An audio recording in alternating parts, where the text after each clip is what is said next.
Hey everyone, greetings from Feminine Jobs, and I'm going to speak to you today about one of the topics of mindful wellness. It is a trending topic today on concentrating about the mindful wellness, being mindful about wellness.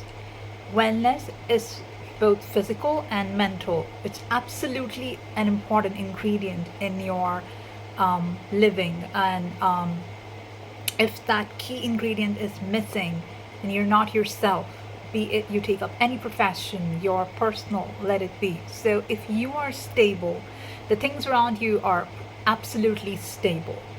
So mindful wellness includes both physical and mental. Physical, you eat healthy food, keep yourself fit and fine with a lot of exercises, and mental well-being is when you do exercises like meditation, power yoga, and relaxing yourself with a cool music or chanting Om.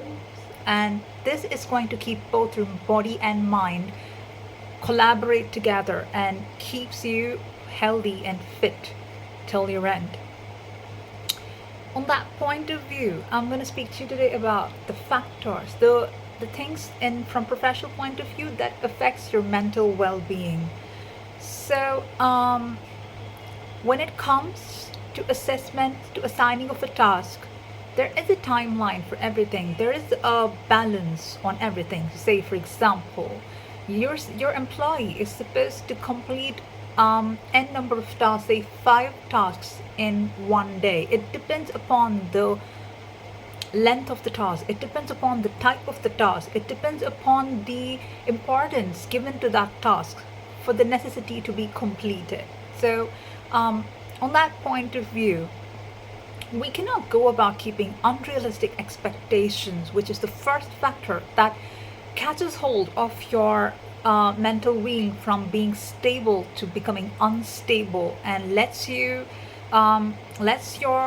feelings create a fear factor within yourself, and that does not let you concentrate further, and puts your whole system down, unable to achieve things at the set timeline, and unable to keep yourself up fit. Unrealistic expectation, as I had mentioned, you cannot expect someone to complete something at your convenience. So employee freedom is something which we need to have a look at. The freedom is nothing than not letting them be as and however they want against the cultural values, beliefs, and perspectives that is being set, but collaborating along with it, you give them some space to do their performance so that their mind is not clogged, their mind is free, their mind is confident, their mind is open. They feel like, okay, this task is given to me, and I can perform it. They trust me on this. So let me use my ideas, my methodologies, and ensure that I get the result that they have expected and that matches the organization's expectations. So that's how it's supposed to be. So that's why you get in a hire. You're not getting in a hire to put in your thought perspective on them, but let them experience through dropping in their skill sets that can further help them understand and learn and progress further.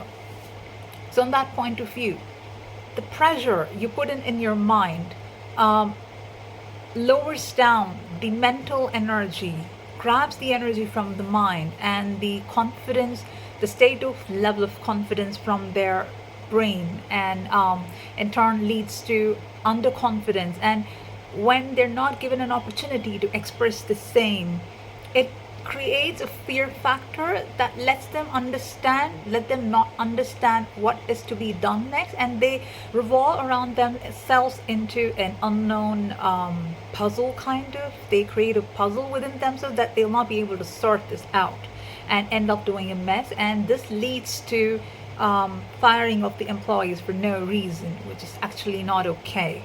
So what are the steps that you can actually take up to prevent, to refrain from such kind of things happening with your employees? Try to understand in what level of their performance are they staying. Say, for example, you give them a task to complete so and so activity, and you need it in about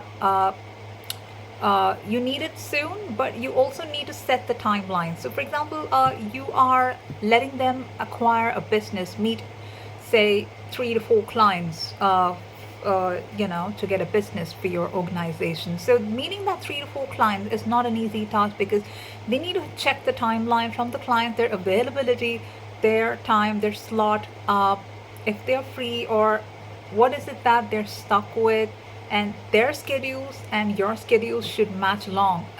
Their schedule time and your schedule time should match along, so that this doesn't sort of rub against each other's time.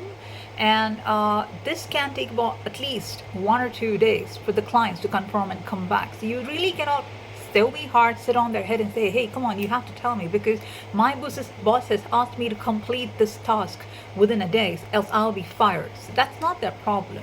They say you manage your timeline. You also understand I need time for so and so because I cannot leave my task lagging behind and this is going to put my business down. So for everybody, their business needs to come up and they need to take they need to handle that with care, like how you need to handle a glass with care. If you just strip it down, it's broken and it's very hard to fix it back like before.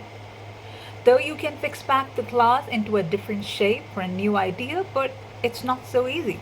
So in a similar way, you need to let them have some time to plan the task, like how long would it take, the approximation. So if they can say, give me some time, I need to understand the approximation of the timeline of the task, and they come back to you with an estimation of 3 to 4 days.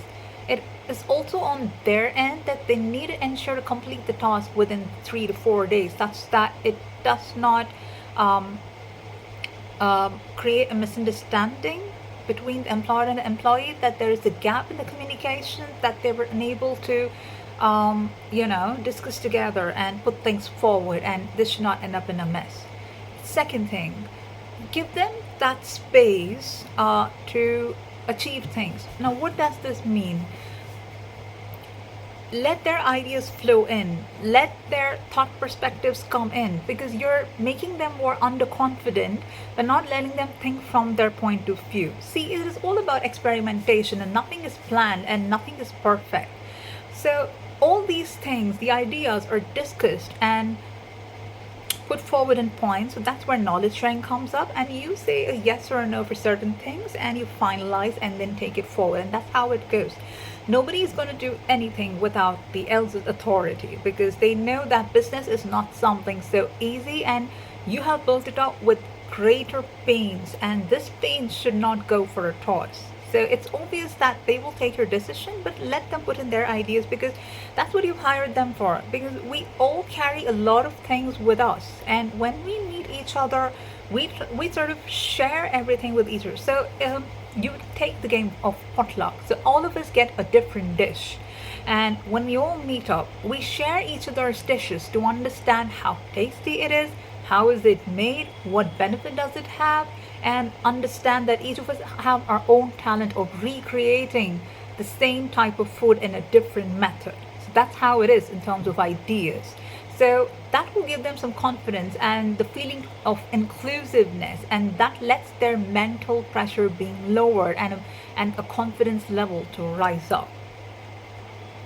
So it's always a consideration that the employees need to be watched over on their task point of view, but not monitored. So that's not going to let them keep comfortable because they're all grown-up adults and they know what to do. They're professionals, and it's like us. They have that, this is like my company, this is how I'm supposed to do it. They have that enthusiasm, but ensure that the enthusiasm takes the path right, though mistakes happen, because from the mistakes arises the ideas, and that's how you collaborate together and go. So basically, too much of an expectation from an employee does not work out, and unrealistic expectation to finish things within magic, it's like we're not God to do everything in a jiffy. We're all humans, and that's the reason why God has made us come here to experiment things, learn, and acquire an identity. So there's a very important message that every company should understand, and motivate their employees on these factors and let them come up.